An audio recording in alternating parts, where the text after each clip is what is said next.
je prie pour que vous ayez le même réflexe que les disciples dans le livre de Marc, où pendant que les flots entraient dans le bateau, ils ont réveillé Jésus. Ils l'ont réveillé en disant, Maître, nous sommes en train de couler. Et lui qui avait ce potentiel, lui qui avait cette capacité, il a maîtrisé les flots. La Bible dit qu'il a haussé le temps. Les flots se sont calmés, le vent s'est calmé. Je prie pour que Dieu vous donne ce réflexe.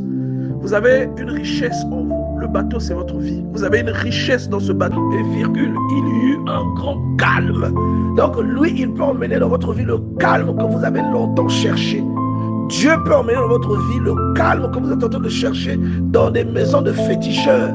Le calme que vous êtes en train de chercher en soudoyant quelqu'un. Le sommeil que vous êtes en train de chercher en donnant de l'argent ou bien en tombant dans l'immoralité. La sécurité que vous êtes en train de chercher en trompant votre partenaire. Dieu peut emmener cette sécurité dans votre vie. J'aimerais encourager quelqu'un à s'adresser à Dieu. En cas de situation, en cas de périple, adresse-toi à Dieu. Lui, il a les mots qu'il faut. Et ces mots ont la puissance qu'il faut. J'aimerais que tu te rendes compte. Si tu es bloqué dans une situation depuis 3 ans, 4 ans, essaie de solliciter ce Dieu-là. Jusqu'à quel niveau tu es arrivé? Quelles sont les conditions que tu as réunies pour qu'en le sollicitant, qu'il entende ta voix et qu'il prenne ta défense? J'aimerais que quelqu'un devienne conscient de ça. J'aimerais t'encourager ce matin à aller dans cette direction. Il y a peut-être quelqu'un qui a peur en ce moment à cause de la situation qui est rentrée dans ta vie. Tu n'arrives plus à savoir comment t'en sortir. Et quand on parle des flots ici, les flots représentent les problèmes.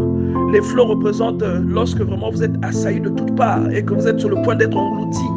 Et vous ne savez pas quelle est la solution. Et ils avaient le Seigneur dans la barque, mais ils ont eu peur. Ensuite, ils ont eu un ultime réflexe. C'est comme vous avez Dieu dans votre vie.